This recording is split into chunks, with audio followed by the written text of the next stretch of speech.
Thank you very much. Just before we begin, I want to mention we're working very hard, long on getting a young group of people out of Peru. We've removed some, and the rest are being removed with the cooperation of the Peruvian government. And we're also dealing with Honduras on getting some people out that got caught up, and we are working on that very well, again, with the Honduran government's work, and they're working with us, so I appreciate that. We have a couple of other locations that we'll report to you, and we were able to get a young woman released from a certain area who was being horribly accosted, horribly treated, and we spoke to General Milley. General Milley took care of it. We went in, and we got her out, and we'll report further on that one. But it's that was rough stuff. I want to thank General Milley. I want to thank all of the people that were involved and the people that went in to get her. I want to thank you very much. As we continue to marshal every resource at America's disposal in the fight against the Chinese virus, we're profoundly grateful to our nation's state and local leaders, doctors, nurses, law enforcement, and first responders who are waging this battle on the ground. It is absolutely critical that Americans continue to follow the federal government's guidelines, so important, about social distancing, non-essential travel, and hand washing. Defeating this unseen enemy requires the help and commitment of every single American. I want to just say that Senator Rand Paul, a friend of mine, he's been a great friend of mine. He's been always there when we needed him, when the country needed him. And as you know, he just tested positive. Jose Diaz-Balart, spoke to him yesterday, tested positive. And some people are, they're getting quite close to home. And it's a terrible thing that's going on. The hidden enemy, I call it the hidden enemy. And I think they'll all be fine. I hope they're going to be fine. But I just want to send our regards, and I think I can speak on behalf of our country, to those two great friends of mine. We're working urgently with Congress on legislation to support the millions of workers, small businesses, and industries who have been hit hard by the virus through no fault of their own. Our goal is to get relief to Americans as quickly as possible so that families can get by and small businesses can keep workers on the payroll. This will help our economy, and you will see our economy skyrocket once this is over. I think it's going to skyrocket. It's a pent-up demand. It's a built-up demand, and I guess you really have to say who knows, but I think it's going to be a tremendous day when we win this war, and we will win the war. We want to win the war with as few, if you look at it, just deaths as possible. We want to have as few number of deaths as possible. Today I'm announcing action to help New York, California, and Washington ensure that the National Guard can effectively respond to this crisis. The National Guard, these are tremendous people. They're fully on alert. We've signed what we had to sign, and it's been activated. We're dealing also with other states. These states have been hit the hardest. Actually, pretty much by far, you could say the hardest. Everybody can see that. Just look at the numbers. And through FEMA, the federal government will be funding 100% of the cost of deploying National Guard units to carry out approved missions to stop the virus while those governors remain in command. So the governors locally are going to be in command, and we'll be following them, and we hope they can do the job, and I think they will. I spoke with all three of the governors today and just a little while ago, and they're very happy with what we're going to be doing because we'll be announcing some other things for those three states and some other states where it's hit the hardest. This action will give them maximum flexibility to use the Guard against the virus without having to worry about costs or liability, and freeing up state resources to protect the health and safety of the people in their state. The federal government has deployed hundreds of tons of supplies from our national stockpile to locations with the greatest need. In order to assist in those areas, I approved the state of New York's request for a major disaster declaration, something which Governor Cuomo has been asking for and which I agree, and we had it done in very rapid fashion. We approved this on Friday evening, and we are working very, very hard to get all of these things not only signed up, but completed and finished and win. The request from the state of Washington for a major disaster declaration was approved just a little while ago, went through the process, and we moved it very quickly. The request from the state of California was just received, and we will have it approved very quickly. We'll be working, I told that to Gavin Newsom, and we're working on getting that done very quickly. It'll be done maybe tonight. We have large quantities of medical equipment and supplies on the way based on all of this to those states, including respirators, surgical masks and gowns, face shields, coveralls, and gloves, with large quantities already delivered to Washington and to New York. In addition to large quantities of supplies, I've also directed FEMA to supply the following: 4 large federal medical stations with 1,000 beds for New York, 8 large federal medical stations with 2,000 beds for California, and 3 large federal medical stations and 4 small federal medical stations with 1,000 beds for the state of Washington. The governors know.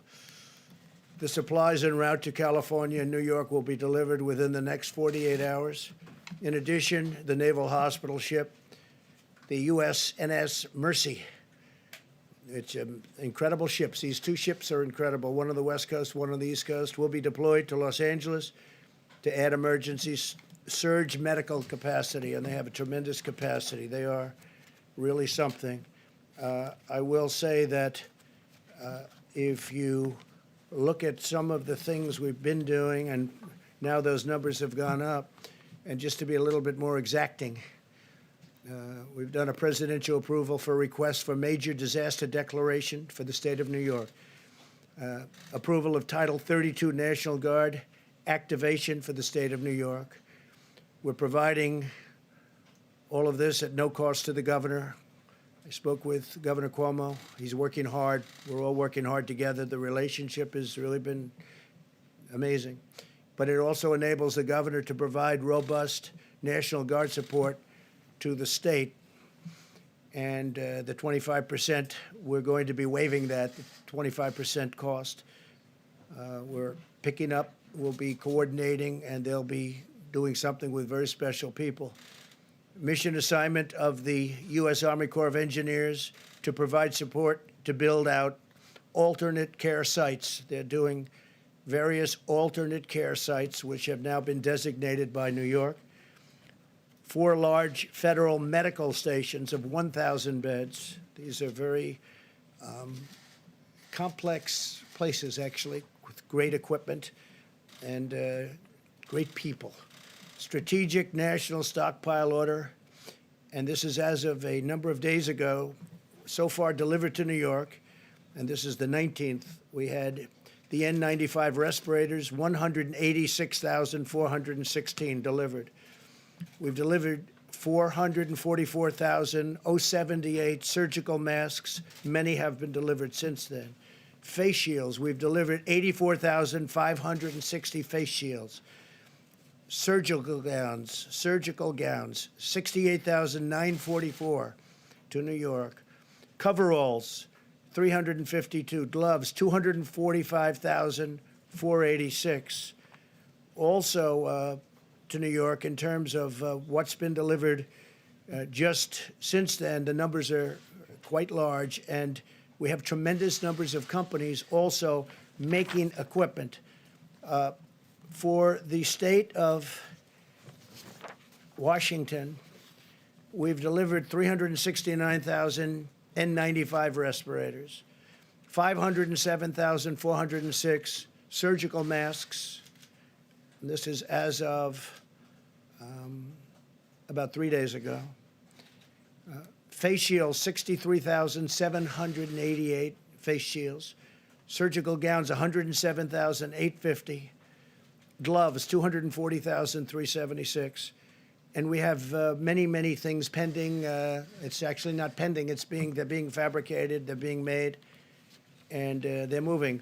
Now for Washington, so we have 4 small federal medical stations, 250 beds, and for Washington, state of Washington, we have 3 large federal medical stations, 750 beds, and then you have, as I said, the approval of the Title 32 National Guard. State of California, again, to be very precise, we're going to have the approval of the Title 32 National Guard activation. And we're providing all of this, again, like in New York, at no cost to the governor, meaning to Governor Newsom and the state, no cost to the state. It enables the governor to provide robust National Guard support to the state. So they're going to have control of the National Guard. Federal government sending, these are incredible people that are being sent. We have 8 large federal medical stations with over 2,000 beds, and that's going to California. And then strategic national stockpile order. We've ordered likewise hundreds of thousands of different items. I won't go into the exact numbers, but the numbers are very substantial. But we're having a tremendous additional number sent. And whatever the states can get, they should be getting. I say we're sort of a backup for the states. And some of the states are doing really well, and some don't do as well. The ones that don't do as well need more help. But these are 3 states that really do need help because they are hit very hard. And the outpouring from the private sector has also been extraordinary. I'm pleased to report that Honeywell, great company, has just announced it will immediately expand its personal protective equipment manufacturing operations in Rhode Island to produce millions of additional N95 masks. They're very hard to get. They're actually quite complex. For the U.S. government's strategic national stockpile, they'll be immediately then delivered to the various states. This expansion is already underway, and it's going to provide a lot of jobs for that state, probably around 500. The masks will be distributed by the government for the use of the health, safety, and emergency, and this for response workers, primarily for response workers. These are very high-end. This expansion is in addition to Honeywell's action to more than double production of its existing personal protective equipment manufacturing plants. They make a lot of different things, and they're doubling and tripling their production. They're going round the clock. Today, I'm also announcing the launch of a new public-private consortium organized by the White House, the Department of Energy, and IBM to unleash the power of American supercomputing resources to fight the Chinese virus. The following leaders from private industries, academia, and government will be contributing, and they're going to be contributing a lot of different things, but primarily computing resources to help researchers discover new treatments and vaccines. They'll be working along with NIH and all of the people that are working on this. But tremendous help from IBM, Amazon, Google, Microsoft, MIT, Rensselaer Polytechnic Institute, the Department of Energy's National Labor Laboratories, the National Science Foundation, and NASA. They're all contributing to this effort, and they're fully in gear. This afternoon, I also want to update you on the steps we're taking to protect and serve our country's 18 million veterans. These are great people. Our amazing veterans have shown their eternal loyalty to our nation, and this is the time where they're in need, and we are going to show our loyalty to them. We're being very protective of our veterans. We're working on certain hospitals where we may be doing some work in Louisiana in particular and some other states, veterans hospitals. We're going to be very protective of our veterans. Some of them are of that very vulnerable age, and some of them obviously are not feeling well, and some of them are still suffering the wounds of war from many years ago. Yesterday, I signed vital legislation to ensure that the GI Bill will cover distance learning during this emergency. I also spoke with many of our veteran service organizations, or the VSOs to describe our unprecedented action. In February, the Department of Veterans Affairs established 19 emergency operation centers throughout the country. One of the things that they've been trying to get done for many years, you all know this from following me over the last number of years, but we got it done pretty quickly. They've been trying to get it done for many, many decades, was choice, veterans' choice, and also veterans' accountability. Now, if it's crowded within this, if they can't get to a doctor, we have great doctors in the VA. I have to say that. We have fantastic doctors, as good as they come. But it's hard to get to them because of what was bureaucracy, but no longer bureaucracy. We've done a lot of things, in that case, because of accountability. When people aren't doing their jobs, or if they're bad, or if they're sadistic, or if they steal, or anything bad happens, we're now allowed to fire them for, I signed that a year and a half ago. For many years, you weren't able to do that. So the VA is working, and I was just told by our great leader at the VA, Robert Wilkie, he said for the first time, we get the highest marks in the history, highest poll numbers in the history of the Veterans Administration. Came out a week ago that they're happy. And look, one of the reasons that happened, highest in history, one of the reasons that happened is because of veterans' choice. If they have to wait online, they go and see a private doctor and we pay the bill. And they get better. They don't have to wait 2 weeks and 3 weeks or 2 days, but they get better.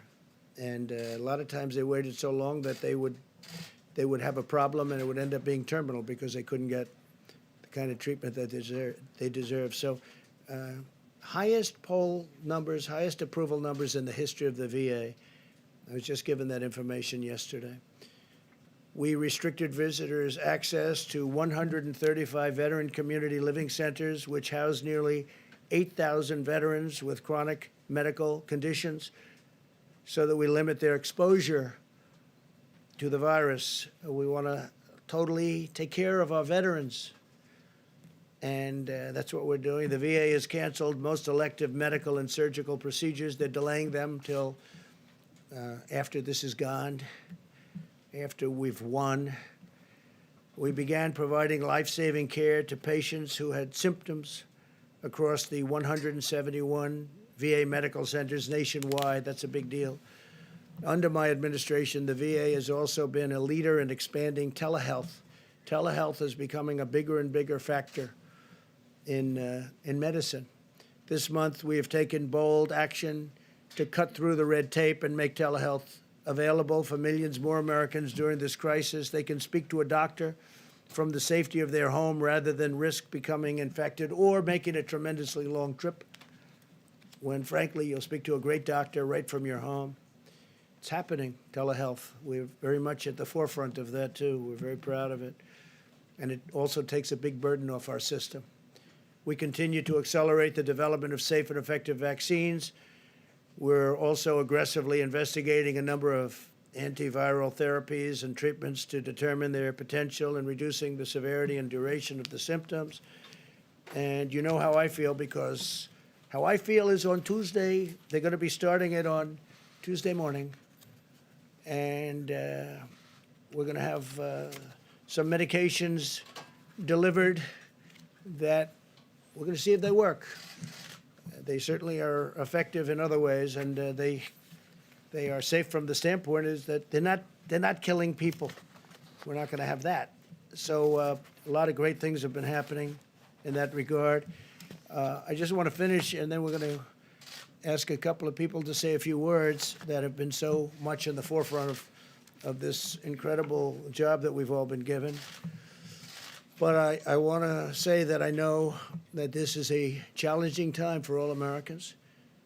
We're enduring a great national trial, and we will prove that we can meet the moment.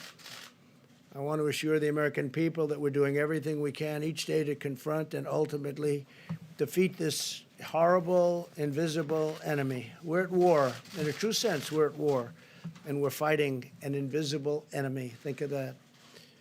For those of you who are feeling alone and isolated, I want you to know that we are all joined together as one people eternally linked by our shared national spirit. We love our country, a spirit of courage and love and patriotism. No American is alone as long as we are united, and we are united. We're very united. People are saying things now that 3 weeks ago, they didn't talk that way. We're very united. No force is equal to the strength of really a unified America, united America, an America like we have it right now. For those worried and afraid, please know as long as I am your president, you can feel confident that you have a leader who will always fight for you, and I will not stop until we win. This will be a great victory. This is going to be a victory. And it's going to be a victory that, in my opinion, will happen much sooner than originally expected. It's now attacking, the enemy is attacking 144 countries at this moment. 144, that's unthinkable.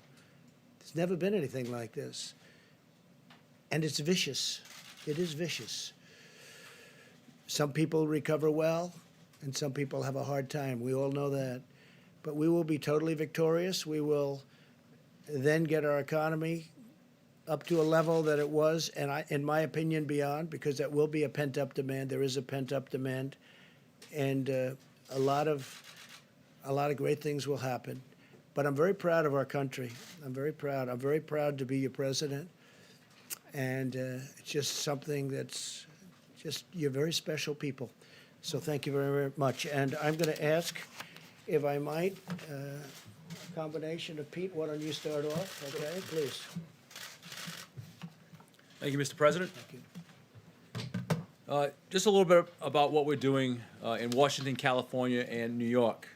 We understand that the states of Washington, New York, and California are the areas seeing a steady increase in COVID-19 virus cases.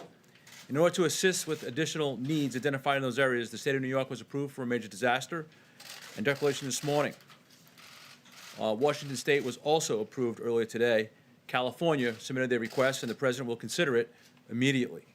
We have medical supplies en route to these states, including respirators, surgical masks, gowns, face shield, coveralls, gloves, with quantities already delivered to both Washington, New York, and California. And we anticipate additional supplies to be delivered within the next 42 hours to all these states. Under President Trump's unprecedented national emergency declaration on March 13, FEMA is assisting state, local, tribal, and territorial governments, including reimbursing eligible emergency protective measures taken at the direction or guidance of public health officials in response to this emergency. All 50 states, the District of Columbia, 5 territories, and 2 tribes are working directly with FEMA under the nationwide emergency declaration for COVID-19. With the assistance of the FEMA regional administrators who are throughout the country, we are working to address the needs of state and local officials everywhere. States, tribal, and territorial governments do not need to request separate emergency declarations to receive FEMA assistance under this nationwide declaration. The emergency declaration does not authorize direct financial assistance available to individuals such as disaster unemployment assistance or other needs assistance at this time. Just a note on the USNS Mercy. Based on analysis of potential needs for hospital beds on the West Coast, the decision was made that the USNS hospital ship Mercy would have the greatest impact in California. The Department of Defense has been given direction to dispatch it to Los Angeles immediately. DoD has advised that the Mercy can get into position within a week or less of today's order. Even though there are more cases right now in Washington, the projected needs for beds in California is 5 times more that of Washington. The Mercy will be used to take pressure off local hospitals, other medical needs, and not for treating COVID-19 cases. And finally, a little bit about the National Guard. The federal government continues to take aggressive action and proactive steps to address the COVID-19 threat as we attack the health and safety, or protect the health and safety of the American people. It remains our top priority. The National Guard is especially posted and equipped to assist federal, state, local agencies while serving the public. In response to this unprecedented nationwide operation, President Trump has approved Washington, California, and New York National Guard units under Title 32 status for the COVID-19 response. The President's action provide the nation's governors continued command of their National Guard forces, enabling states to use additional resources to meet the missions necessary in the COVID-19 response. The National Guard is a viable and responsive avenue to provide a much-needed asset that is state-managed and federally supported. And I want to be clear, this Title 32 activation does not federalize National Guard members. The National Guard is still under the authority of each governor. They will work in concert with the Department of Defense. And we've had a lot of disinformation circling, and I want to make sure it is understood that this is not martial law. The Department of Defense, by way of a mission assignment, will lead this task. And then finally, we continue to respond to hundreds of requests from governors across the country in filling all their critical needs. Thank you, sir. Thank you, Pete, very much. Peter Navarro? Thank you, sir. Thank you, Mr. President. Good evening. What I want to talk briefly about is the Defense Production Act. And to give you the overview here, using the full power of private enterprise and the full force of the federal government, my job at the White House is to make sure tactically, working with FEMA and HHS, the American people, particularly our healthcare professionals, get the gloves, the masks, and all of the personal protective equipment they need. And I can tell you, sir, that since you signed the Defense Production Act, my job's gotten easier. And let me explain why. The Defense Production Act, in this context, has two primary functions. One is mobilization of the industrial base, in this case, the public health industrial base, and the other is allocation of resources, both from the supply chain to the manufacturers and from the manufacturers to the end users, such as the healthcare professionals. Now, what we're seeing on a purely voluntary basis, based on the leadership of this administration, we're seeing the greatest mobilization of the industrial base since World War II. And every day I'm working with organizations and companies, National Association of Manufacturing, the National Council of Textile Organizations, and so on, in terms of building up rapidly our capabilities to get what you need. Now, let's think about what mobilization means. It can mean, for example, repurposing a factory. So Pernod Ricard called us last week, and they had 3 hurdles they had to deal with. They called my office, had to make a call to Treasury, FDA, and HHS to clear the path. We got that done that day. They started their production that day, moving from alcoholic beverages to hand sanitizers, and as we speak, a truck is moving towards New York and will arrive there Tuesday to share with the hospitals over 1,000 gallons of sanitizer. So that would be a repurpose. A second example would be one that the President offered with Honeywell. Again, Honeywell called the White House asking for help from the President. And what they said is, look, we want to do this new factory in Smithfield, Rhode Island. They called me on a Friday morning. And by that night, we had a contract in to HHS. HHS flipped that immediately, and I had Honeywell moving people and equipment from Massachusetts to that facility in Smithfield, Rhode Island, and we're going to have those masks produced within 30 days, moving on the assembly chain. So my point is, mobilization is repurposing, building up capabilities. And the other portion is, of course, the allocation of resources. Now, what I can tell you so far is that the Defense Production Act, sir, has given me quiet leverage. When you have a strong leader, you can take a light hand initially. And so what we've seen with this outpouring of volunteers from private enterprise, we're getting what we need without putting the heavy hand of government down. There will be possibly cases down the road, and the manufacturers have actually asked me and alerted me to this, where some places in the supply chain, they may have problems that the White House will have to break through using the Defense Production Act. We won't hesitate to do that. The last thing I'll tell you is that I also get a lot of calls that are very disquieting. Brokers are offering millions of items, whether they're goggles, masks, or whatever, and you go through 3 different brokers, trace into a warehouse in LA that's allegedly got 10 million masks, and they want to charge you 7 times what they cost. That's price gouging. We are a message to the hoarders: if you got any large quantities of material that this country needs right now, get them to market or get them to us. We'll pay you a fair price. But if you don't do that, we're going to come for you and make sure that doesn't happen in this country, and that would be a good use of the Defense Production Act. So I salute you, sir. You've made my job easier, and I appreciate that. Thank you, Peter, very much. Great job. Mike, please. Thank you, Mr. President. Task Force met this afternoon, as we do every day. And let me begin today by simply saying thank you to the American people. And thank you for the way that people across this country, 7 days into 15 days to slow the spread. The people in communities large and small across America are responding, are cooperating, are communicating, not just on behalf of their own health and the health of their family, but more importantly, on behalf of the most vulnerable among us. So on behalf of your president and our entire task force, just thank you to the American people. I also want to express our appreciation to the governors across the country. President today just announced action in New York, California, and Washington State as the latest demonstration that this administration will do whatever it takes to support the leadership at the state and local level as the American people confront the spread of the coronavirus. The legislative efforts that are underway being negotiated on Capitol Hill as we speak, the bipartisan spirit that's taking place there, that's reflected in all of our interactions with state leaders around the country, is a great credit to the nation. But it should be a great encouragement to the American people that your government at the federal level, at the state level, working with courageous healthcare providers all across America, are coming together to meet this moment. And that is the way our system works.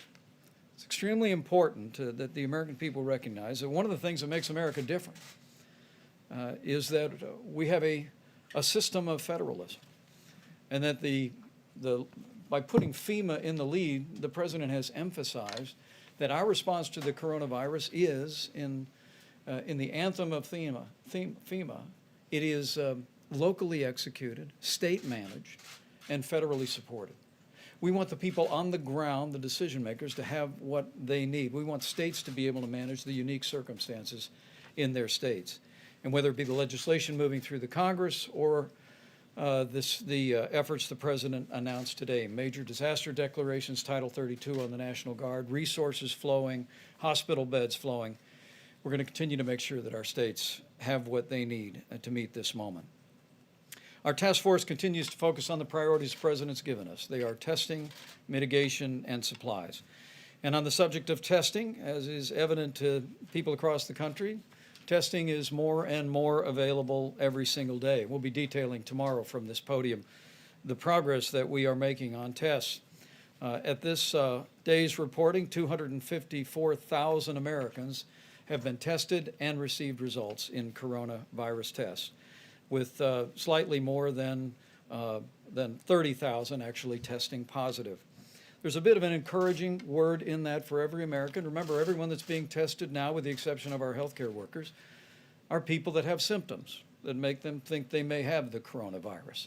And as our numbers come in consistently, because the 254,000 does not include all the local hospitals or all the local labs in our states, it's working out to be about 1 in 10 Americans who've been tested who thought they had coronavirus actually had it. 9 out of 10 did not. But we'll continue to roll out the testing to provide that resource to the American people. And we're working to make testing happen faster. We expect word from the commercial labs that we should be caught up on the backlog in testing by the middle of the week. And we are urging today, on the president's behalf, that all labs would prioritize inpatient testing. Let me say again, to all of the commercial labs in the country, you will receive guidance from HHS tomorrow. But on behalf of the President and the White House Coronavirus Task Force, we are urging all commercial labs to prioritize inpatient testing. We want people that have been checked into a hospital that are being treated for what they suspect to be coronavirus to receive those tests more quickly. Also, I'm pleased to report that yesterday the FDA approved an emergency authorization on a new test that should be in production by the end of March. It actually would be a coronavirus test, the results of which come back in 45 minutes. And we're also working, the FDA is working with manufacturers around the country to come up with even faster, more innovative tests. And as we told our governors in several calls this week, governors and state health officials should simply contact FEMA for the latest information on testing solutions. Let me also say, tomorrow when we gather at this podium, we'll be unveiling, with Dr. Bob Redfield in the lead, new guidance for people that work in law enforcement, first responders, people that work in what we call critical infrastructure in the country. It was in early March the CDC issued guidance for people that were asymptomatic or did not have symptoms, but who had been exposed to someone with coronavirus. We gave them guidance about being able to return to work wearing a mask for 14 days. And tomorrow at this podium, CDC will unveil, in cooperation with the Department of Homeland Security, new guidance which will make it possible for people that have been exposed to return to work more quickly by wearing a mask for a certain period of time. Let me also amplify a point on behalf of the President and on behalf of the State Department about Americans abroad. You know, one of the reasons why the United States is in a different position today than portions of Europe are, and China and elsewhere, is because the President suspended all travel from China. He suspended travel from Europe and the UK and Ireland. But the State Department is working around the clock to assist Americans who may find themselves overseas. They're able to come home. There's no barrier to Americans coming back to American soil. They're screened when they come home through a series of airports. But we're aware that with flights being canceled, some Americans have found themselves unable to find a way home. And as the President said, we've been working very diligently through the State Department to make it possible. Their commercial flights have been chartered. We're also working with the military for a backup on flights. At this point, the State Department has brought more than 3,000 Americans back home. But speaking to the Secretary of State today, he wanted me to share a website and a phone number for any American that might be looking on from overseas. You can call the Smart Traveler Enrollment Program at 1-888-407-4747. Or you can go online at step.state.gov. This will allow our embassies and consulates to gather important information about your situation and work to facilitate to bring you home.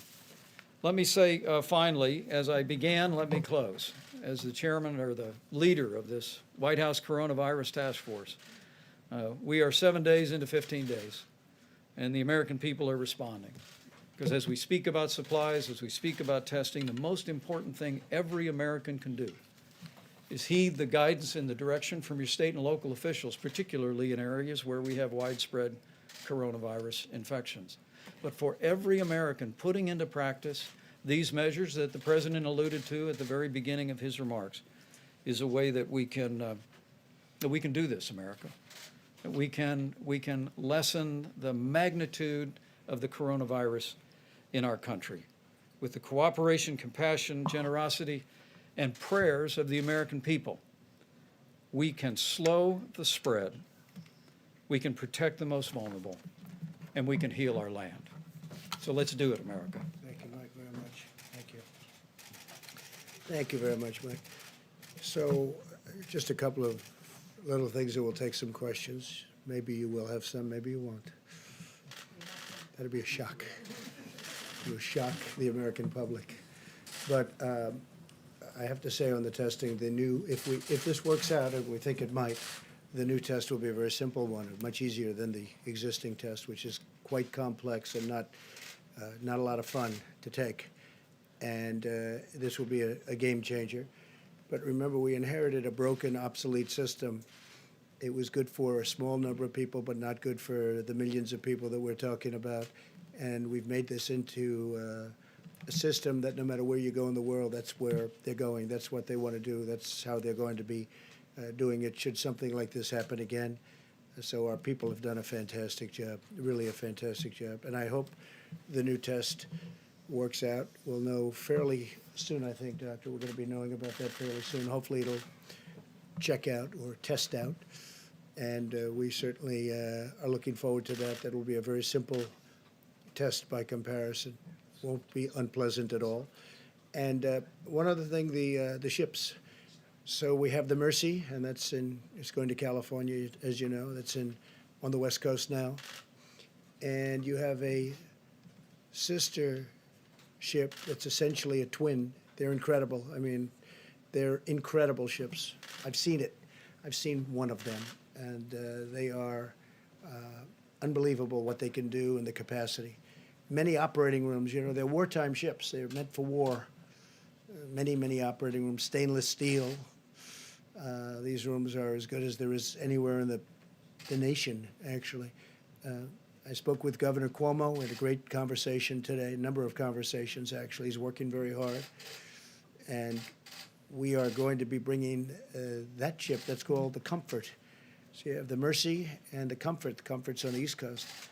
And that ship will be coming over the next 3 weeks, 3 or 4 weeks. It's being, it was in the middle of maintenance, and we are moving the maintenance very, very quickly, and we're also supplying the ship simultaneously. It's actually big supplies going into those ships, big. And that ship will be coming up here over the next few weeks, and we'll probably be putting it in New York Harbor.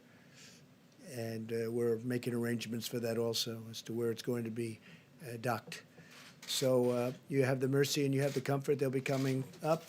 The Mercy will start very, very quickly. It'll be arriving in Los Angeles pretty soon. So we look forward to that. A question? ABC, go ahead. Thank you. First of all, Senator Paul testing positive. When's the last time you had in-person contact with him?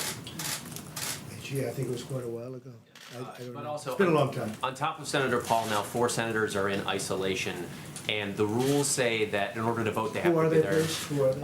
Romney, Senator Lee, Senator Gardner, Senator Senator and Rick Scott. Senator Rick Scott. Also, 2 of them were in contact I with. guess Rick is with coming Rand out. Paul. With the critical stimulus package vote expected. Romney's soon- in isolation? Yes. Yes. Gee, that's too bad. Go ahead. Detect sarcasm there, No, sir? no, none whatsoever. Do you think that Congress should consider changing the rules to allow them to vote remotely if it comes to this critical stimulus I package? was thinking about it today, and I'm saying, you know, you could have a lot of senators and a lot of House members. I spoke last night with a very, very good man who happens to be in the House, as you know, and he's just started, and he tested positive. So you could have a large number of people in there from Congress. You could have, between House and Senate, you could have a large number. And I think it's something, at least, I mean, I fully understand why you should be there. I think it may be a constitutional reason why you should, but we could be in a position where I would certainly be in favor of it, where they could vote from a certain outside location. I would be in favor of it. I was thinking about it today. I mean, we could be in this, look, with what's going on, nobody's ever seen anything like this. You could have a lot of people in there from Congress. And it would certainly be, they may tell me there's a reason constitutionally, and there may be, but I would be totally in favor of it on a temporary It basis. does seem like negotiations still have a ways to go on the stimulus Yeah. package. Are you concerned about the timing at all and the Well, message it we sends? have an interesting thing. You know, we all want to get to the same place, but we have different. We want to, and I just wrote this down just a little while ago. We want to protect the worker very much. So do they. So do the Democrats. We also want to protect the worker through their companies. We don't want to necessarily. We're going to help the worker anyway, but ideally they can go back to one of their great companies. You know, you have great companies that are in financial trouble now, and we need money to help those companies so they get back into where they should be, health. You know, most of these companies 4 weeks ago were having the best year they've ever had. Last year was the best year, almost all of them, other than Boeing, which is incredibly had problems, big percentage of GDP. But we have to be able to work with Boeing. Boeing was a great company and will be a great company again, I think, shortly. So we have to work with the companies, and they don't want to do that. It's crazy. They don't want to do that. I don't want stock buybacks, so I don't know where the problem is there, but I know that's one of the things that they're talking about. I do not want stock buybacks. I don't want to give a bailout to a company and then have somebody go out and use that money to buy back stock in the company and raise the price and then get a bonus, okay? So I may be Republican, but I don't like that. I want them to use the money for the workers. I want them to use the money for the company, to help the company in the airline business to take care of their planes and all of the things they have to do, including buying new planes. But I don't want stock. I don't want to have any stock buybacks. The Democrats are with me. I don't know what the problem is on that one because I can't imagine that is too tough. We want to be able to take care of our people. You're going to have things coming up. We're going to have some of the elements that they're talking about. They're down to, I mean, literally 95% of things that you would think that they wouldn't agree, and you'd think the Republicans wouldn't agree to it. And unemployment, as an example, is one of the things they talk about, and unemployment insurance. I think we're very close on that, but right now they're not. So right now they're not there. But I think that the Democrats want to get there, and I can tell you for a fact the Republicans want to get there. And I don't think anybody actually has a choice. It's a bold package. It's a big package. We do have money for, one of the things is we do have money for saving small businesses. I don't imagine the Democrats, because we have a lot of money set aside for small businesses. We also have a lot of money set aside for big businesses, the big, powerful companies that were powerful 4 weeks ago, and today they're overextended. Look at the cruise line. That's a tremendous business, a big business, very important to Florida. And it's unthinkable a month ago. It's just unthinkable. They were setting all sorts of records. They're building new ships. We can't let the cruise lines go out of business. I mean, that would be massive numbers of jobs for our country, and actually for the world, but for our country, it's a massive business, and it doesn't take much to keep them going. So we have to provide for that. But I think both the Democrats and the Republicans are agreed that we have to take care of our workers, and we're going to be doing that in numerous ways, including a substantial cash payment. Yeah, please. When it comes to the Defense Production Act, we know that governors across the country all day today were pleading with you to utilize the DPA, saying that they need it specifically for that allocation piece that you mentioned, Mr. Navarro. Okay. Why not use it now if that would answer their pleas for help? Well, we are using it now. The fact that I signed it, it's in effect. But, we're a country not based on nationalizing our business. Call a person over in Venezuela, ask them how did nationalization of their businesses work out? Not too well. The concept of nationalizing our business is not a good concept. But I'll tell you why. As Peter said, we may have to use it someplace along the chain, but we're getting calls. Here's the beauty of it.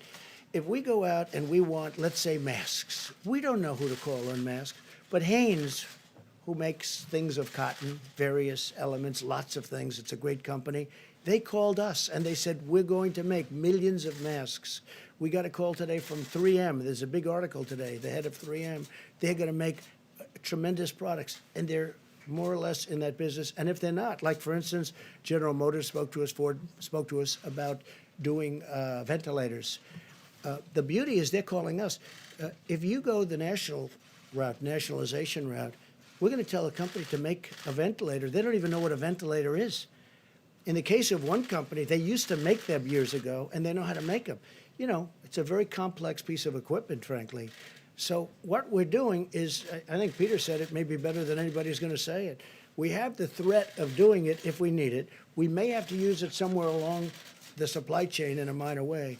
But we have millions of masks being done. We have respirators. We have ventilators. We have a lot of things happening right now. So just the threat of using it. But using it's actually a big deal. I mean, when this was announced, it sent tremors through our business community and through our country. Because basically, what are you doing? You're talking about you're going to nationalize an industry, or you're going to nationalize. You're going to take away companies. You're going to tell companies what to do.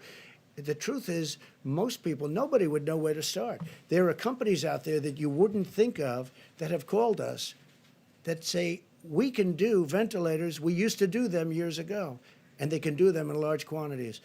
If I call companies and say, you build ventilators, they don't even know what a ventilator is. So it's really working out very well. One of the reasons I read the numbers to you is because we've given vast numbers of just about everything. We've taken it out of our supply, and we're restocking our supply. But we're really backing up the governors. The governors have to go out, do their things. And you have a lot of governors, they've done a fantastic job. You have some that haven't. Usually it's the ones that complain that have the problems. But we've had a great relationship, as an example, with Governor Cuomo, with Governor Newsom. We've had a great relationship with the state of Washington. Those are three hotbeds.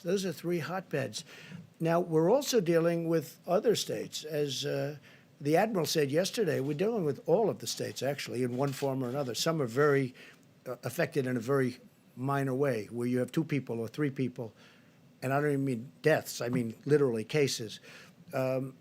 And that's different than New York, where you have, tremendous, where everybody, I lived there for a long time, everybody's extremely close, tight, and you have a lot of cases in New York. And we're helping Governor Cuomo. We're helping Governor Newsom. They've been total gentlemen. They want to get it done, and we want to get it done. But doing it the way we're doing it is much better. It's really much better. But in terms of the, I'm asking about the supply chain. It's about allocation, not about manufacturing. So the companies, it's not But about it all comes from, nationalizing the I know, companies, you're it's right. about And the allocation. We coordinate with the states, and we are coordinated with the states, and for the most part, the coordination's been very good. Look, 3 days ago, I had a phone call with all the governors. I actually allowed the press to stay. They weren't supposed to stay. And one person in the media said, that was surprising. It's actually a little risky doing that, because we had Democrats and we had Republicans. And, they're politicians, and they always have something to say. Well, I took a lot of calls, and we really didn't get one nasty or bad response. They were thanking us for the job we did. And I had the press standing. I don't know if you were there. I don't think so. I had the press standing there watching. They weren't supposed to be there, but I said, let them stand there. The governors were very complimentary, very, very complimentary. And I watched over the last few days Governor Cuomo. I watched Gavin Newsom in California. I watched both of them, and they've been, very complimentary. And those are really the hotbeds. And so we want to keep that going. I'm very proud of this country, and I'm frankly very proud of a lot of the politicians that normally we're fighting with. We have different views on things, a little different view. But we're going to get to the same place. We have different views, but we're going to get to the same place. Yeah, please. Yes, I wanted to ask if you're considering an executive order to free elderly, nonviolent criminals from federal prisons? We have been asked about that, and we're going to take a look at it. It's a bit of a problem. But when we talk about totally nonviolent, we're talking about using totally nonviolent prisoners. We are actually looking at that, yes. And a quick I wanted to ask also, your administration eliminated a key position in China in July, a medical epidemiologist embedded in China's disease control agency, and it was just months before the first cases were spotted in Wuhan. So the question is basically why the post was eliminated and Well, I if that could ask anybody. Would you like to take that one, Bob? But this is just like all of the other stuff that but that the press was asking. All of which turned out to be, we actually gave CDC more money, not less money. They said we defunded. It turned out it was more money. Every one of those things that were said were 100% wrong. And this sounds like another one of them, but anyway, go ahead. Yeah, as you know, CDC has offices all around the world right now to do our function to detect and prevent and respond to outbreaks where they occur. The China office is actually being augmented as we speak, and we've been embedded there for over 30 years. There's a reason they call it the Chinese CDC, because we've had that productive partnership. Mr. President. And I wish, again, our relationship with China is a very good relationship. I wish they told us 3 months sooner that this was a problem. We didn't know about it. They knew about it, and they should have told us. We could have saved a lot of lives throughout the world.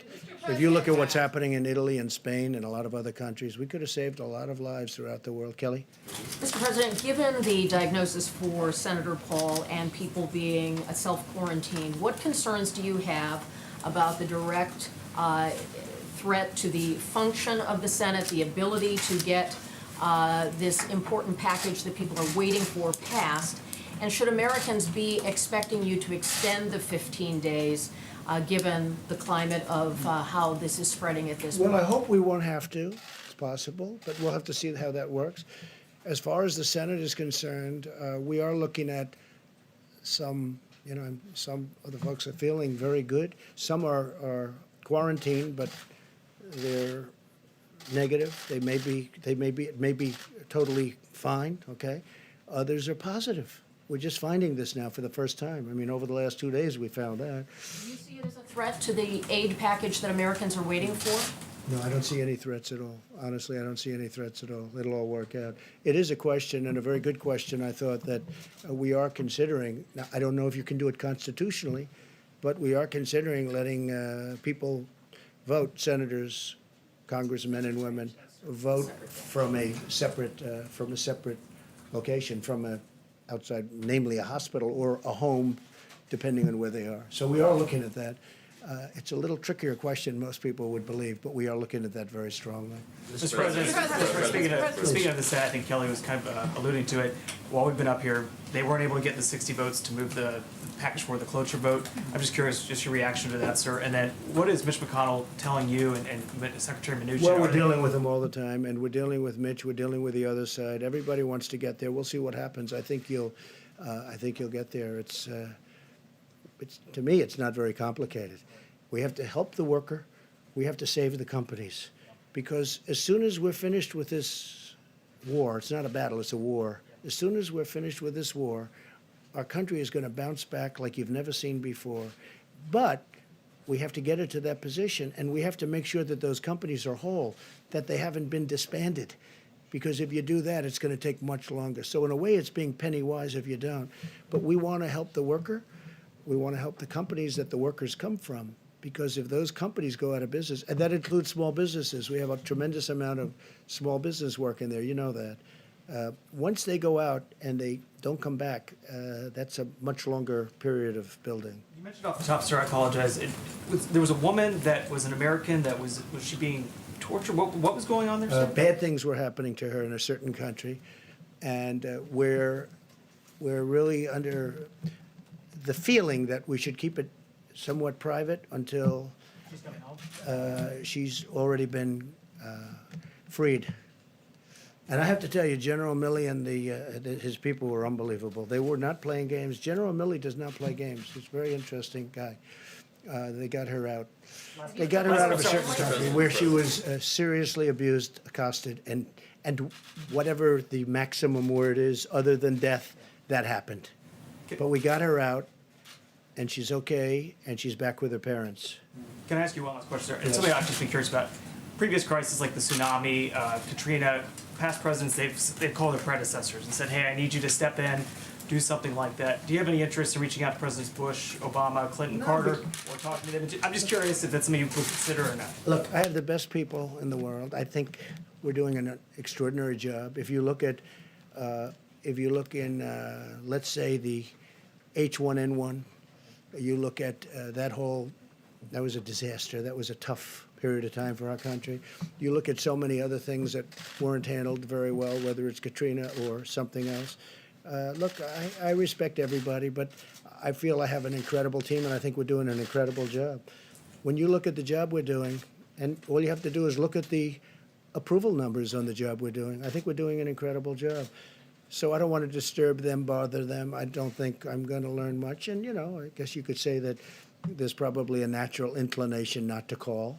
Now, if I felt that if I called, I'd learn something, and that would save one life, it would save one life, okay? I would make the call in 2 minutes, but I don't see that happening. Please. Can I ask you about the comments that a couple of your former aides have said today? Gary Cohn said, is it time to start discussing the need for a date when the economy can turn back on, whereas Steve Bannon is saying, drop the hammer today on the virus, we're going to have to take the pain up front, we have to shut it all down. I saw both. I want to ask you about the tension between the economic pain we're suffering and, of course, the virus itself and the casualty and deaths from that. Well, look, I'm of the opinion we have to do great during this 14 days, during the 15-day period.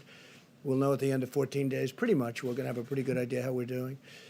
I think you have to shut it down and you have to see, but there'll be a point at which we say we're back in business. Let's go.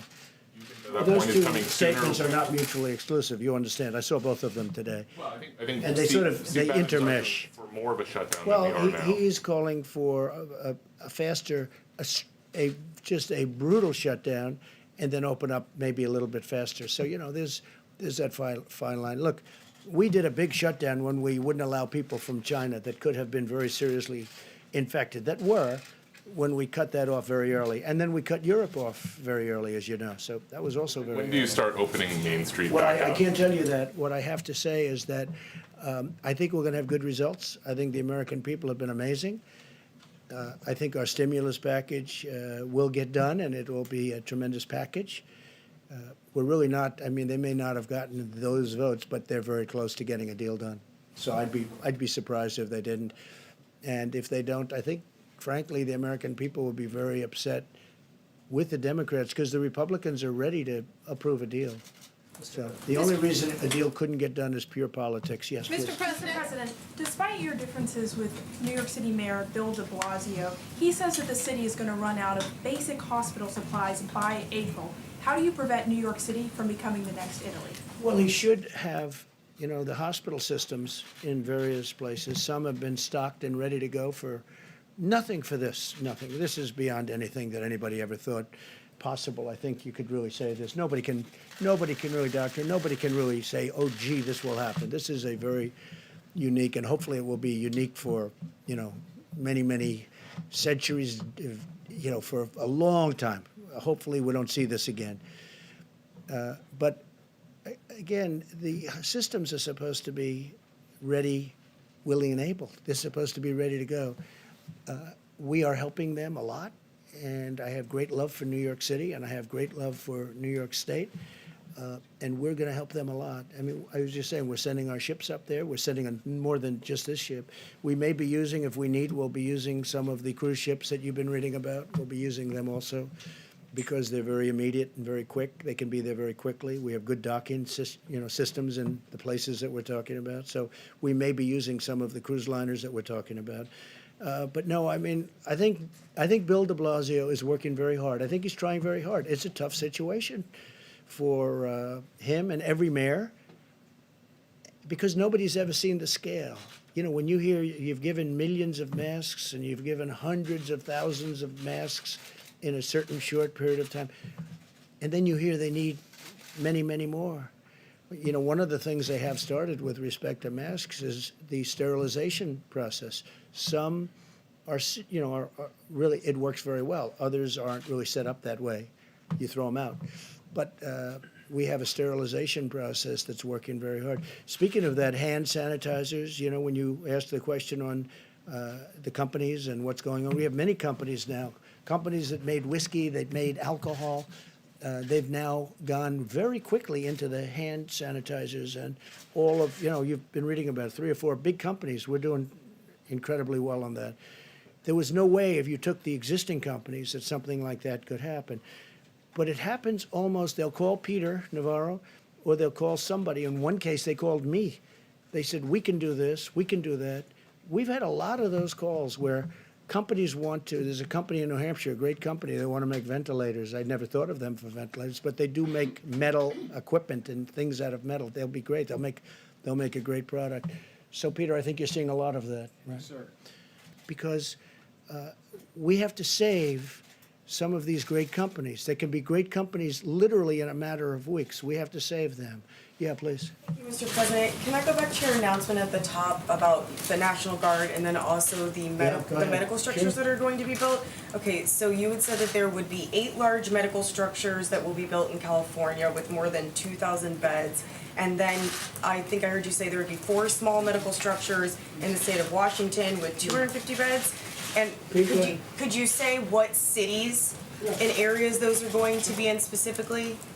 So we are filling the governor's request, and so we send that resource to them. They'll put it to best use. They'll put it to where they will have the most effect. So we don't dictate exactly where it goes. Again, it's a request from the state to the federal government for a certain asset, and those assets are sent to the governor can use it as he or she sees fit. And you're still considering, you just said that using the cruise ships as well, so If we need them, I hope we don't need them. I hope you're going to have great luck on Tuesday morning. We sent a lot of the medicine. We don't have to go into it again, but we sent a lot of the medicine to Governor Cuomo. I believe they already have it. And they have some very capable people. We spoke to Dr. Zucker, who is his primary representative on this.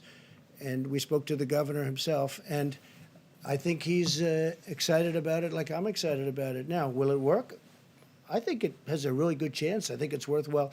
Why should we be testing it in a test tube for a year and a half when we have thousands of people that are very sick? They're very, very sick. And we can use it on those people and maybe make them better. And in some cases, maybe save their lives. So Governor Cuomo told me they'll be using their supply, starting the supply on Tuesday morning. I think it's very exciting. I think because if that happens, much of what we're talking about with ships and hospitals and all of the things that we're doing and all of these masks and everything that we're ordering, ventilators, it's a whole different game if that happens. And we'll see. There's been some tremendous signs that this could work. Now, again, some doctors think it should go for years and testing. But, this has been something that's been around for many years. It's been phenomenal, strong, powerful drug for malaria. But we think it might work on this based on evidence, based on very strong evidence. We're going to see. We're going to know on, sometime after Tuesday. But you'll have to ask Governor Cuomo. I think they're going to start the process. We've gotten them the drug. I think they're going to start the process of giving the drug through mouth. And I think that starts on Tuesday morning, he said. And that'll be, I tell you what, I don't want to get anybody overly excited, but I'm very excited by that, by the prospect of it. Then in addition to that, they're working, NIH is working on vaccines and all, and they're making great progress. But the vaccine does have to be tested for a long period of time because you can't give thousands, millions of people a vaccine and it turns out to be dangerous. So that does have to be tested. But this one's been taken for a long time, so we know pretty much one result. Yeah, please. Thank you, Mr. President. I wanted to ask about China and President Xi. When was the last time you had a conversation with him? Well, I don't want to exactly say that, but I have spoken to President Xi about this, specifically about this. And look, he doesn't want this. This is not something that he wants. And it happened. It happened to China. And one thing they told me, I was told by our great Secretary of Agriculture, Sonny Perdue, that China's been buying a lot of our farm product. And I'm looking at different pricing. But China has, despite all of this, and it started, this delayed it a little bit, obviously, but it started fairly recently. But China's buying, we made a new deal, as you know, with China, a very big trade deal. And China has been buying our agricultural product. Masks. I mean, they've been a supplier of the United States of masks, of a lot of this equipment. In fact, they're Have you sending tried to some open those masks. back up? They're sending masks to Italy. They are sending masks to Italy. We're in a very good process with masks. But I'm a little upset with China, I'll be honest with you, because as much as I like President Xi and as much as I respect the country and admire the country. I have great admiration for the country, what they've done in a short period of time. Of course, our previous presidents allowed that to happen. You should say thank you very much to all of them. But they should have told us about this. And I did ask him whether or not we could send some people in. They didn't want that. Out of pride, I think really out of pride. They don't want us sending people into China to help them. China's a strong country. They have their scientists and they have their doctors, very smart, a lot of people. But I did discuss that about sending our people in, and they didn't really respond. We went again, they didn't respond. If they went in, they would have been able to give us a much earlier indication. But we had an early indication. That's why I closed out China. I felt it was my instinct, but that's why I closed out China at a very early time. Please. Mr. President, are undocumented persons welcome at testing sites, and can they show up and be tested without fear of being reported to immigration officials for possible deportation? It's really a fair question. I think I'll let, would you like to answer that question? Please, Absolutely. please. Surgeon General? We know from a public health perspective that it is important that people who have symptoms can get tested, but as you heard earlier, we are Regardless of citizenship. well, we know that the virus doesn't judge based on where you're from, and so it's important that we try to get people tested who have symptoms. But the important thing that we really want people to hear is that inpatients need to be tested. We need to prioritize our healthcare workers. And one thing I would like to say to you all very quickly, on behalf of the doctors on the task force, healthcare workers, we hear you. We hear you, and we absolutely are prioritizing your health and safety, making sure healthcare workers can get tested, inpatients can get tested, people at highest risk. But to answer your question, yes, we absolutely want to make sure people who have symptoms who could be spreading it can get tested. Mr. Surgeon General, I have a question for you, sir. Sorry, question. Mr. Surgeon General? Department of Homeland Security addressed that issue a few days ago. Customs and Border Protection actually issued guidance that absent certain circumstances, Customs and Border Protection does not target emergency rooms or health clinics. And I would refer you to the website. They issued a very clear statement making it clear to any person that is in need of a test or medical care that Customs and Border Protection is not focusing on emergency rooms or health clinics or the drive-through clinics. So that they could come in without fear of. Yes, I'll answer that, and if that's not the policy, I'll make it the policy. And I was just saying, as Mike was saying that, the answer is yes, we will do those tests, because I think in that case it's important. I think that if you could say illegal alien, you could say illegal immigrant, you could say whatever you want to use your definition of what you're talking about. We're all talking about the same thing. Yes, we will test that person, because I think it's important that we test that person, and we don't want to send that person back into wherever we're going to be sending the person, whether it's another country or someplace else, because, you know, we're now bringing them right out of our country. But yeah, we will test those people. Okay? Mr. President, question for the Surgeon General. Yeah, please. Sorry, Mr. Surgeon General, a question for, we were talking about this before the briefing. You know, a lot of folks, they're watching TV, they're reading up on this constantly. If you are not, you know, somebody who's got a pre-existing health condition, but you all of a sudden you go, you know, all of a sudden I just don't feel 100%. And then your mind just starts playing with you, right? You think, oh my God, you know, I coughed 3 hours ago, was that a first sign? When should those people really start to say, okay, maybe I need to call the doctor? Because you don't want to flood them. But a lot of people that are probably healthy right now are thinking, whoa, wait, that's all I'm hearing about, that's all I can think about. When should I either call a doctor or get tested? You need a test? Well, I hope not. I asked him before you came in if they'd been temperature checked. You better not. The Vice President gave an important statistic this morning.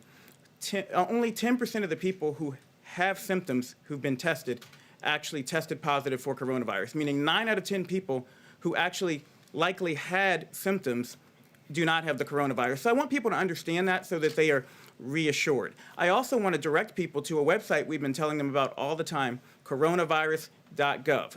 Coronavirus.gov has information to walk you through the symptoms, fever, cough, shortness of breath, body aches, and what to do if you have symptoms or you're worried. The most important thing we can tell people is call your healthcare provider, talk to your healthcare provider. Information is at coronavirus.gov to walk you through when to come in and when and what to do. And Mr. Vice President, you got tested yesterday. I'm just curious, sir. Can you tell us what that was like for you? A lot of people are going to be going through this. What were you standing by the phone? Were you just having a nice tea? I mean, what did you? Yeah, what was that like? And what did you do to kind of kill that time to keep your mind at ease? He wasn't. The test was very quick, but it goes a fair amount up into your sinuses, and it's not comfortable. And that's the reason it probably is a good opportunity to say again to any American looking on. If you don't have symptoms, you don't need a test. The current testing format, although they're evolving regularly now, we just mentioned that we think at the end of this week there'll be a new test, and there's all new technologies. I would say again to all the governors that are looking on and their state health officials, contact FEMA. We'll give you all the latest information on new testing that is available, including steps we're making where Americans would be able to test themselves and send it in. For you, what was that like for you, sir? Well, for me and Mrs. Pence, it was kind of a pinch. It was kind of invasive, but we were grateful for the support. Walter Reed Hospital processed the test very quickly. They had a lab at the hospital to be able to do that, and gave us the results quickly. But it also informed me. We were wondering during that time as a family. And it's one of the reasons the President's made it such a priority that we brought all these commercial labs together. And now more than 250,000 tests have been done. We believe we'll be caught up, if you will, by the middle of this week on a backlog of tests. But we announced today that we are directing commercial labs to prioritize people who are in the hospital for tests, as we want to continue to work with new technology and with the new focus and guidance from HHS to get the results of that as quickly as possible for every American. So if they have coronavirus, they can be properly treated, or they can have the peace of mind that they may have some other respiratory ailment, but not that. Mr. President. And you know, anybody that knows Karen Pence knows this, because the Vice President told me. He said she actually handled it better than him, right? That's true, right? I didn't handle it so well either. Don't worry about it. President, Speaker Yes, Pelosi earlier today said that the House may introduce its own bill. A, are you willing to work with the Speaker on a House bill? And given what happened in the Senate just a short time ago, what are you willing to do to get this bill over the finish line, given the urgency? Secondly, did you send a letter to North Korea's Kim Jong-un seeking cooperation with the coronavirus? And if so, what type of... With numerous countries. If they need help, we'll give them help. There's nobody has what we have, especially with the new tests that are coming out. North Korea, Iran, by the way, and others. We are open for helping other countries. And there's a very serious time, and North Korea is going through something. Iran is going through something very, very strong. Iran is really going through a very difficult period with respect to this, as you know. So I've put it's really a glad hand, it's all it is, to North Korea, to Iran, and to many other countries. And we're working with, as the doctor can say, we're working with many countries with respect to the problems that they have. Again, it's over 140 countries right now. But North Korea, Iran, and many other countries, we will help, and we're willing to. As an example, this new test. If this new test works out, where instead of going through what we all went through with this rather difficult test, to put it nicely, we would have, is that just a swab on the tongue, doctor? Or how does that work? It's a similar swab, but they can work in and doing it in the nose. Not to the same. Not to the same all the way It doesn't go all the way up and hangs right under your eye, right? So that's a tough test. So if we do that, the procedure, the test, and nobody has this in the world. Nobody has this. This is developed by us. We think it's going to be certified soon. We think it's going to be very good. But if we have that, we'll be able to help a lot of countries. Please. What about Speaker Pelosi, sir? What about Speaker Pelosi? We're going to work with everybody to see if we can get something done. Please. I mean, just to follow up on that, are you willing to work directly with Speaker Pelosi? Yeah, we'll as work she with writes a House bill? whoever we have to. We have to help the American worker. We have to help the countries from which the American workers, I mean, they came out of these companies, they were doing phenomenally well. You saw where payroll was going way up, where wages were going way, way up. There's never been a time like this.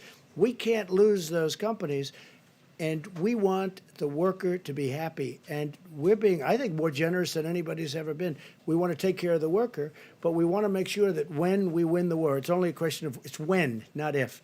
When we win the war against the virus, we want to make sure those companies are ready to charge forward, not that they've been disbanded because we were penny wise and dollar foolish.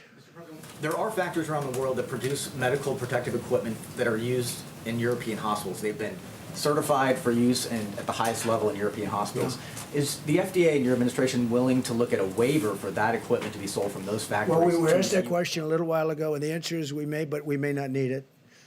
We do a very high standard. Our standard is higher. Please. Thank you, Mr. President. I was hoping you could give some guidance to American families who are anxious about their financial futures. Earlier today, on one of the Sunday morning shows, the Secretary of the Treasury, Steve Mnuchin, was talking about the millions of Americans who are impacted by these shutdowns that are happening in cities and sometimes full states. Yeah. And Secretary Mnuchin said that this shutdown, this lockdown could last 10 to 12 weeks, perhaps early into June. Given that, would you consider another fiscal stimulus, another check to these families? We're going to see what happens. Hopefully we won't need it, but we might. But we're going to see what happens. Look, the greatest thing we can do is win the war. The war is against the virus. That's the war. We do that, everything, I really believe everything's going to fall into place. It's going to be beautiful. I call it a pent-up demand. People are dying to go out to a restaurant. People are dying to go onto airplanes. I think there's a tremendous pent-up demand. You may be surprised to the degree. I think it's going to go very rapidly because this wasn't a financial crisis, just the opposite. This was a medical crisis. Did you sell stocks, Mr. President? Did you or your family sell stocks? No, in I don't advance have of the stock. pandemic? I own things that. Did you make any alternates to investments in advance of this? No, I pandemic? don't even think about it. You know, it's very interesting that you ask a question like that. You know, nasty question, and yet it deserves to be asked, I guess.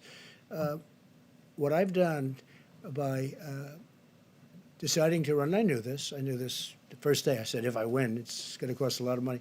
It cost me billions of dollars to become president, to be president of the United States. In things that would normally be run at a certain thing, even people that don't like me because they think I'm too tough on the border. Now, some people love me for it. Other people don't like me at all. You know, it's very funny. My wife, we were at a charity event in New York City. I had just announced that I was running, and we were at the Robin Hood Foundation at the convention center, which now we're going to be converting to hospitals for Governor Cuomo, right? And I was walking in, and there was a smattering of boos and a smattering of cheers. I was getting both.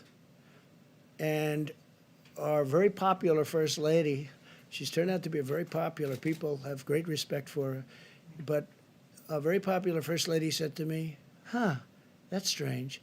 I've never heard anybody booing you. That was very early on, because I think I called for strong borders, or I called for something that other people don't like, you know.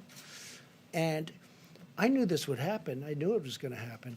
But the fact that I ran, and I knew as soon as I announced, when I ran, I said, it's going to cost me a fortune, not only in terms of actual costs. Look at my legal costs. You people, everybody is suing me.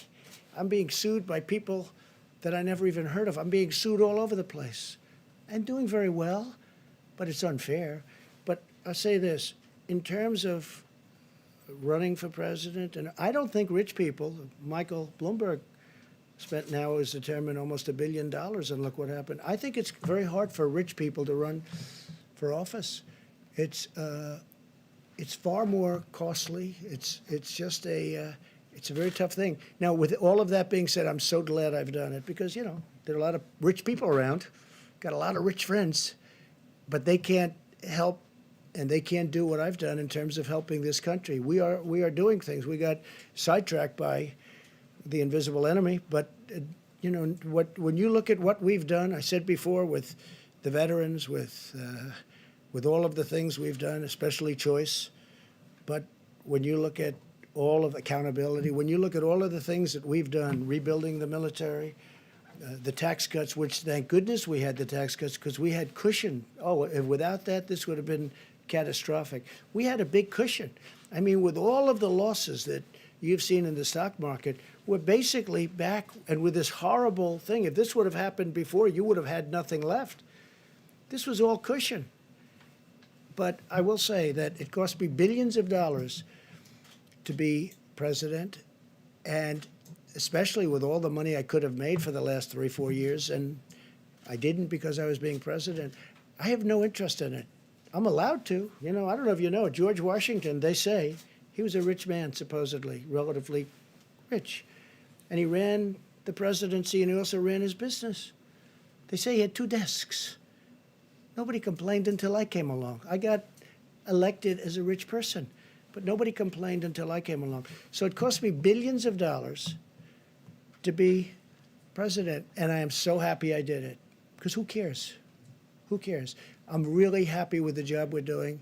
And I'm glad that this team and me are here for this horrible thing. I mean, it's a number of people have said it, and I feel it, actually. I'm a wartime president. This is a war.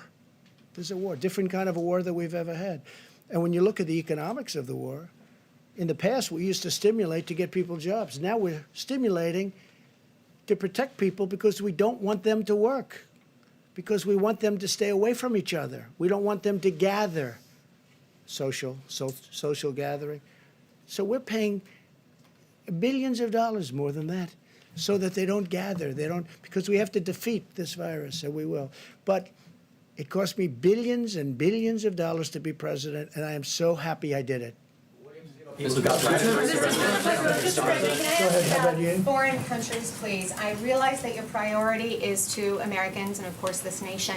But what about, have you ever considered supporting the foreign countries who are also fighting this global pandemic? Are you considering any financial support for them? Let me quote to you two retired, a retired general and a retired admiral from the U.S. Global Coalition. No matter how successful we are in fighting the threat of COVID-19 pandemic at home, we'll never stop it unless we're also fighting it around the world. So financially, is there anything in the stimulus bill? And then are you considering any financial No, not in the stimulus bill, but we are very much, I mean, we give away billions of dollars for, as an example, AIDS in Africa. We're still fighting that battle. It's a tremendous battle, tremendous war also.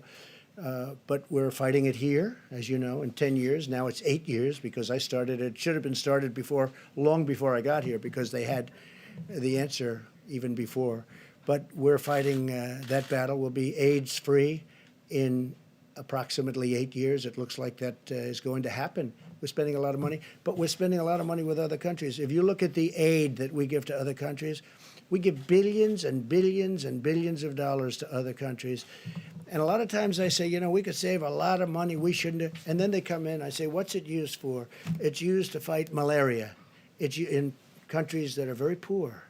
It's used to fight AIDS in Africa. It's used to fight many other things, many other things. And I don't think I've ever said no. I can't. It's just so terrible. Countries that we have really, we're not involved with them very much, other than there would be tremendous death.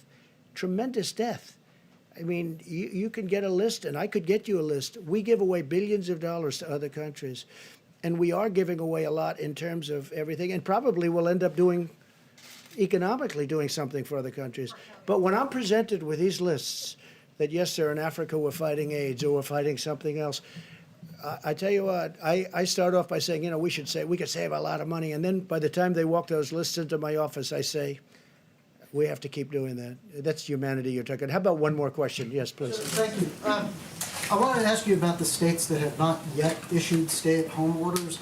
So in Texas, for example, the hospitals have said that they expect to run out of beds by the end of April if the governor does not issue a stay-at-home order.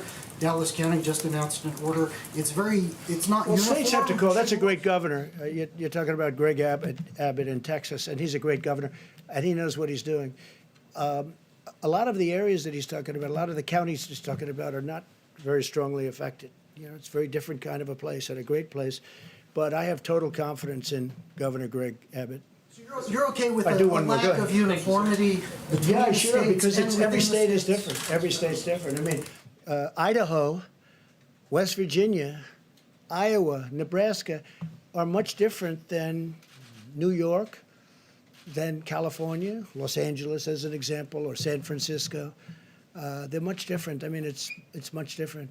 The hot spots right now are state of Washington, and probably number one by far right now is New York. That's the hot spot like no other hot spot. And California is a hot spot, but New York right now is the leader. There's no question. All right, final question. Thank you, sir. Your administration is backing a lawsuit to invalidate the Affordable Care Act. Given that people are losing their jobs now and need health care more than ever, would you consider rethinking your position on that? Well, that's a lawsuit coming out of Texas again. That was headed up by Texas. And what we want to do is get rid of the bad health care and put in a great health care. And we will always, I will say this, I can make this commitment to you, the Republican Party is fully backing pre-existing conditions. Now, if we could get a great health care plan, which would need the House to do, but if we can get a great health care plan we will only do it if we have pre-existing conditions totally back. So we're backing pre-existing, but would like to get rid of bad health care. Now, we are running the bad health care much better than it was ever run, and we're making it better, but it could be much better than it is. And so what we want to do is terminate it, have a great health care, but we will only do it with pre-existing. We will back pre-existing conditions, okay? But what if the Supreme- Thank you all very much. Thank you. We'll be back. We'll have a meeting tomorrow. Mario Diaz-Pilar, not Jose, if you wanted to clarify that, you had said Jose. Works for us. Mario. Yes. Oh, you did take Jose? I watched Jose on NBC. Thank you, sir. The other night. Okay? Thank you, Mr. Donate blood. Donate blood. We need it.